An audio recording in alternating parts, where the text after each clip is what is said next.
안녕하십니까. 한국약선요리협회 회장 양승입니다. 오늘은 여러분들이 너무나도 잘 알고 계신 보리에 대해서 보리를 가지고 본초학을 한번 풀어볼까 합니다. 이 보리는 망종 전에 수확을 하죠. 그래서 망종도 다가오고 하기 때문에 이 준비를 해봤습니다. 이 보리가 몸에 좋다는 것은 너무나도 자주 들어서 우리가 다들 잘 알고 계시죠. 그렇지만은 잘 먹어지지는 않습니다. 왜냐하면은 아무래도 쌀밥만 먹는 것보다는 보리를 넣으면 좀 거칠죠. 거칠다 보니까 안 먹게 되는데 현대 식단으로 갈수록 보리를 꼭 좀 먹어주는 게 좋습니다. 왜냐하면 현대 식단은 너무나도 그 정제된 음식이 많죠. 물론 정제된 음식은 맛도 좋고 또 소화도 잘 되고 소화 흡수도 잘 합니다. 그렇지만은 영양이 한쪽으로 치우쳐서 넘쳐나기 때문에 새로운 질병들이 많이 생기죠. 따라서 이 정제된 음식하고 좀 거친 음식을 골고루 섞어서 균형을 잡아주는 식단이 가장 건강에 좋습니다. 특히 또 보리는 쌀하고 굉장히 잘 어울려서 쌀의 어떤 단점이나 쌀이 하지 못한 역할을 보리가 해주기 때문에 서로 보완작용을 해서 몸에 굉장히 좋다고 합니다. 그러면은 보리에 대해서 알아보도록 하겠습니다. 보리의 재배 역사는 굉장히 오래되었습니다. 이 보리의 종류도 몇 가지가 있지만은 우리가 먹는 이 보리는 티베트 고원 지역이 원산지로 이렇게 보고 있습니다. 이 동양의학에서는 오곡 중에 또 하나가 되죠. 그리고 세계 4대 작물 중에 하나라고 합니다. 대맥, 모맥, 쑥맥이라고도 이렇게 부르는데 우리가 밥을 지어 먹거나 아니면 죽을 쏘 먹고 또 갈아서 미숫가루를 만들어 먹고 또 발화시켜서 이렇게 엿기름을 만들어서 식혜를 만들거나 또 맥주 원료 또 볶아서 보리차도 이렇게 끓여 먹죠. 여시춘추 기록에 의하면은 그 당시에도 맹하에 이렇게 보리를 수확했다고 하는데 이 맹하는 음력 4월쯤에 해당되기 때문에 지금 수확 시기하고 거의 비슷하다고 이렇게 알 수가 있습니다. 이 조변류 편에서는 보리와 밀은 서로 성분이 비슷하지만은 보리가 밀보다 섬유소가 많아 거칠며 맛은 덜하지만은 위장의 기운을 보호하는 효능은 더 강하고 저혈을 만들지 않기 때문에 좋다라고 기록되어 있습니다. 본초경소에 의하면은 보리는 기운을 만들고 중초를 보호한다 그랬는데 중초는 소화기계통이라고 말씀을 드렸죠. 이 소화기계통을 보호하면서 오장을 튼튼하게 하고 특히 장과 이에 좋은데 그 효능은 쌀에 못지않다라고 했습니다. 또 쌀과 배합하면 서로 잘 어울리면서 이 부족한 부분을 채워준다라고 했습니다. 또 명이별록에도 소갈증에 도움이 되고 열을 제거하면서 기운을 만들고 중초를 보호한다라고 되어 있고요. 신수본초에 보면은 보리가루는 위장을 편하게 하고 갈증을 멈추게 하면서 소화를 돕고 또 더부룩한 그런 증상을 치료한다라고 기록을 하고 있습니다. 명나라 때 명의 묘혜용은 보리에 쌀을 배합하여서 죽을 끓이거나 밥을 해 먹으면은 보리의 차가운 성질이 약해지고 질이 매끄러우며 쌀의 효능을 보좌한다라고 이렇게 기록되어 있는데 이런 옛날 문헌을 봐도 이 보리가 소화계통에 특히 그 장이나 위에 좋고 소화계통을 좀 튼튼하게 하면서 쌀과 합했을 때 보리의 찬 성분이 좀 완화돼서 더욱더 좋다라고 이야기를 하고 있습니다. 그러면은 그 동양의학적인 관점에서 효능을 한번 정리해 보겠습니다. 보리는 성질이 차다고 그랬죠. 차고 맛은 달고 짜며 달다고만 나와 있는 문헌도 있고 달고 짜다고 이렇게 나와 있는 문헌도 있습니다. 짜다는 것은 신장에도 좋다는 그런 말이 되겠죠. 비장경, 위경이 신장경으로 들어간다라고 했습니다. 비장을 튼튼하게 하고 위를 편하게 한다 그랬는데 소화기가 허약하고 식욕이 없고 속이 불편한 증상에 좋고 또 체증이 있을 때 도움이 되고 또 궤양이나 상처 봉합에도 도움이 된다라고 했습니다. 그리고 또 기운을 만들어주는 그런 효능이 있고 소화를 돕는다 그랬는데 마찬가지겠죠. 기운이 없고 소화가 잘 되지 않고 배가 더부룩한 그런 사람들한테 좋다는 그런 이야기겠죠.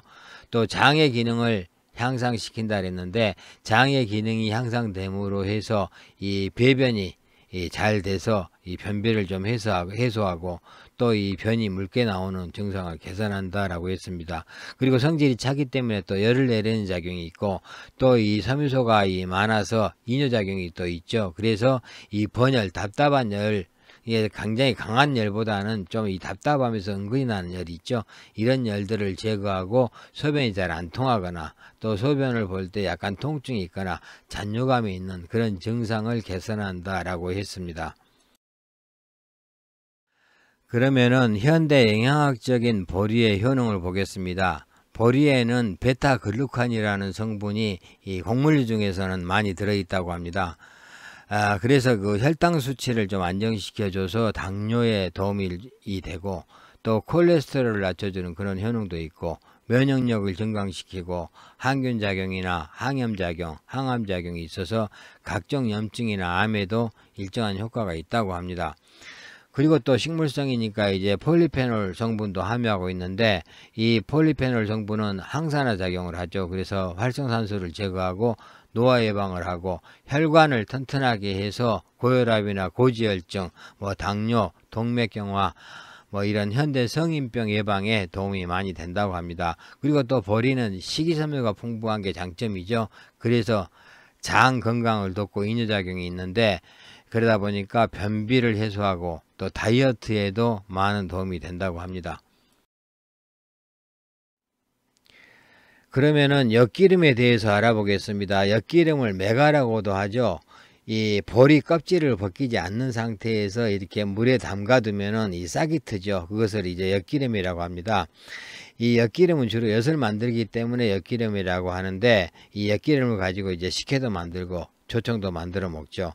이 약으로도 사용하는데, 약으로 사용할 때는 주로 볶아 가지고 이렇게 물에 끓여서 탕으로 이렇게 사용을 합니다. 이 발화가 되면서 이 성질도 약간 바뀌는데, 이 엿기름의 성질은 이 보리하고 달리 약간 따뜻해집니다. 그리고 맛은 이 단맛이 더 강해지죠. 그러면서 비장경, 위경으로 들어갑니다. 효능을 보면은 이 소화를 돕고 정초를 편하게 하면서 기운을 아래로 내리고 또 산모들의 젖이 나오지 않게 하는 그런 효능도 있습니다. 그래서 식체를 자주 한 사람이나 아니면은 식욕부진인 사람들한테 효과가 있고, 또 그 유아 젖을 뗄 때 차 대용을 이렇게 마시면서 이렇게 이 젖을 뗍니다. 또 그 메가는 동양의학에서 소화제로 널리 그렇게 쓰이는 초삼선에 들어가는데, 초삼선은 이제 산사하고 신곡, 메가 이 세 가지를 볶아서 만든 소화제죠. 소화기를 좀 튼튼하게 하면서 소화를 잘 되게 하는 그런 효능이 있는데, 여기서 메가의 역할은 쌀이나 면을 소화시키는 그런 작용을 한다고 합니다.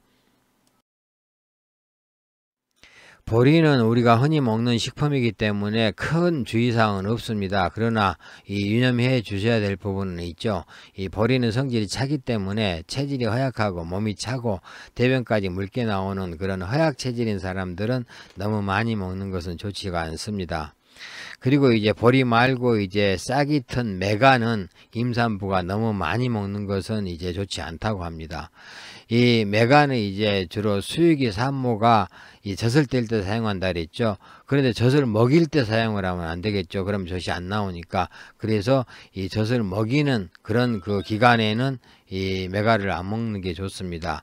그 다음에 이제 산모가 이제 젖을 떼기 위해서 메가를 먹을 때 주의사항도 있는데, 메가의 양이 너무 적거나 아니면은 메가의 싹이 튼 지 얼마 안 된 그런 메가를 드신다라면은 도리어 유즙을 증강시키는 그런 작용을 할 수가 있습니다. 그래서 이 메가를 드실 때는 꼭 양을 지키고 또 충분히 싹이 나온 그런 메가를 사용하시는 게 좋습니다. 그러면은 문헌상에 나와 있는 보리를 이용한 약선 몇 가지 한번 보겠습니다.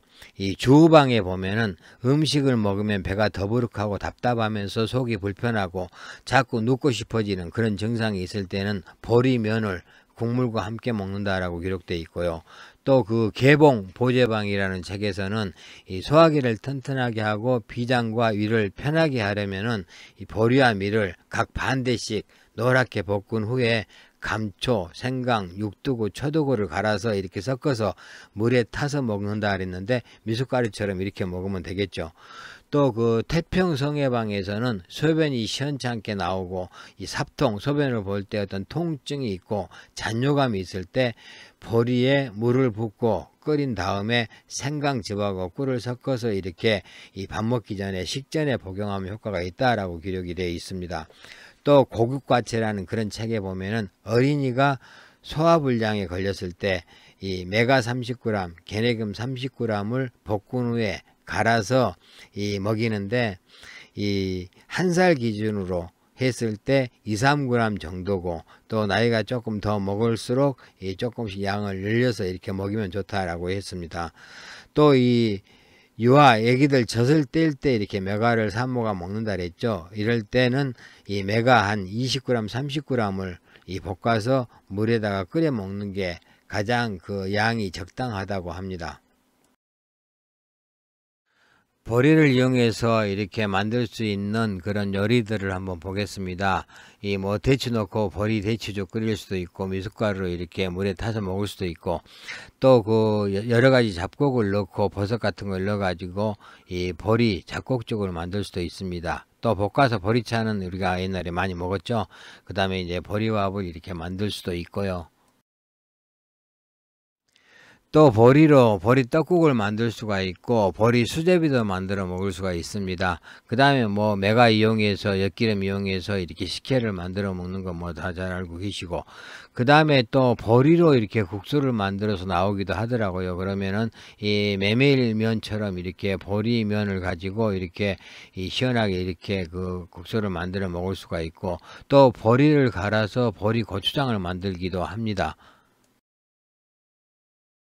우리가 어렸을 때 가장 많이 먹었던 게 그 밥하면서 쌀 위에다가 보리 이렇게 개서 이렇게 올려가지고 쪄먹는 보리 개떡 있죠. 요즘은 이제 그 뭐 여러 가지 빵도 만들고 또 이렇게 그 케이크도 만들고 그럽니다. 또 이제 요즘 가장 유명한 게 이제 경주 보리빵이죠.